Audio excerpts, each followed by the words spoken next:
दिसंबर 2022 में ईरान की सबसे बड़ी निजी एयरलाइन मान एयर ने एक बहुत बड़ा ऐलान किया।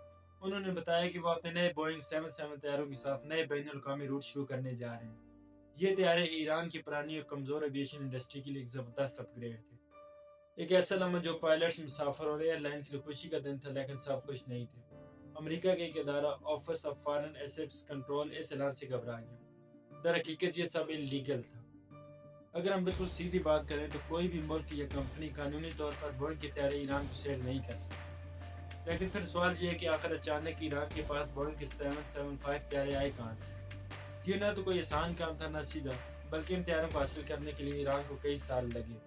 अब आप खुद इमेजिन करें, इतने जदीद और हर वक्त सिक्योरिटी में रहने वाले वाइट तैयारे स्मगल करने कैसे मुमकिन है। इससे पहले आपको एक सवाल समझने की जरूरत है कि आखिर ईरान को ऐसी क्या मजबूरी पड़ी कि निजी तैयारे स्मगलिंग की हासिल करनी। इसका जवाब सिंपल सा है कि अमेरिका ने साफ कह दिया था कि अब ईरान को मजीद तैयारे नहीं मिलेंगे। इसकी वजह से न्यूक्लियर वेपन्स का खदशा। अब बात में असल कहानी की तरफ। एक कानून है जिसे एयर्स कहा जाता है। यहाँ एयर्स कानून की बात नहीं हो रही, बल्कि एक ऐसे कानून जिसे एक्सपोर्ट एडमिनिस्ट्रेशन रेगुलेशन कहा जाता है। इस कानून के तहत अमेरिका ये फैसला करती है कि कौन सी चीज़ कहाँ जा सकती है और कहाँ नहीं। अगर कोई चीज़ अमेरिका में बनी हो और वो ऐसे गलत हाथों में चली जाए जो अमेरिका के लिए डेंजरस हो, तो अमेरिका दुनिया के किसी भी कोने में उसे कंट्रोल कर सकते हैं। यही कानून जहाज़ों पर भी लागू होता है। और इसी वजह से पिछले 40 सालों से अमेरिका ने ऐसे तमाम सामान को ईरान जाने से रोक रखा है। और बोइंग के तैयारे भी ईरान में बैन है, क्योंकि वो अमेरिका में बनते हैं। एयरबेस के तहत जो यूरोप में बनते हैं, लेकिन उनके अंदर जो पुर्जे शामिल होते हैं उनमें से 10% पुर्जे अमेरिकन हैं, जिसकी वजह से ये जहाज भी ईरान में बैन है। और यही वजह थी जिसकी वजह से ईरान को ये तैयारे कानूनी तौर पर नहीं बल्कि गैर कानूनी तरीके से हासिल करनी पड़ी। अमेरिकन गवर्नमेंट के लिए यही बात काफ़ी है कि किसी जहाज को अमेरिकन करार दी। इस तरह से कि आज दुनिया में बनने वाले तकरीबन तमाम मुसाफिर तैयारे किसी न किसी तरह अमेरिकन कानून के दायरे में आ जाए। इसका रिजल्ट ये है कि ईरान की एयरलाइन पिछले कई सालों से अपने लिए नए तैयारे नहीं खरीद सकती। बात सिर्फ तैयारों तक ही महदूद नहीं, बल्कि उनके पास जो मौजूद तैयारे उनके लिए स्पेयर पार्ट्स तक नहीं खरीद सके। जिसका नतीजा ये है कि ईरान की एयरलाइन बुरी तरह तबाह हो चुकी है और दिन ब दिन ज़्यादा खतरनाक होती जा रही है। अपनी एविएशन इंडस्ट्री को जिंदा रखने के लिए ईरान के पास अब एक ही रास्ता बचता है कि तैयारों को स्मगलिंग कर। लेकिन असल सवाल यह है कि एक हवाई जहाज को स्मगल कैसे किया जाता है। ईरान ने जब 5 बोइंग तैयारों को स्मगल करना था तो उनकी नज़र एक ही जगह पर मौजूद थी, जिसका नाम आप स्क्रीन पर देख सकते हैं। ये वो जगह जहाँ लाकर तमाम पुराने तैयारे खड़े कर दिए गए। ईरान की नज़र यहाँ पर खड़े 5 बोइंग तैयारों पर थी। ये तैयारे दरअसल सिंगापुर की एयरलाइंस ने इस्तेमाल के बाद जहाँ लाकर खड़े कर दिए।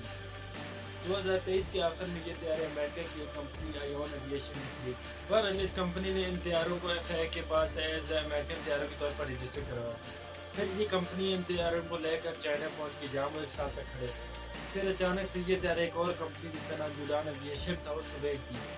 यूडान एविएशन का तल्लुक मेडागास्कर से था। लेकिन यहाँ एक इंटरेस्टिंग बात यह थी कि यूडान एविएशन की ना तो कोई वेबसाइट थी और ना ही इसका कोई लोगो था। इसलिए असल खेल यहाँ से शुरू होता है। जब ये तैयारे यूडान एविएशन को बेचे गए, अब इसका मतलब ये था कि अब इनकी रजिस्ट्रेशन तब्दील होनी थी। इसलिए अब ये तैयारे एफआईए की सिक्योरिटी से निकल चुके थे और अब इनकी मुकम्मल जिम्मेदारी थी civil aviation authority of Madagascar पर। मेडागास्कर के पास सिक्योरिटी के लिए कुछ खास इंतजाम मौजूद नहीं थे। इसलिए यूडान एविएशन इन तैयारों को लेकर कम्बोडिया पहुंच गए।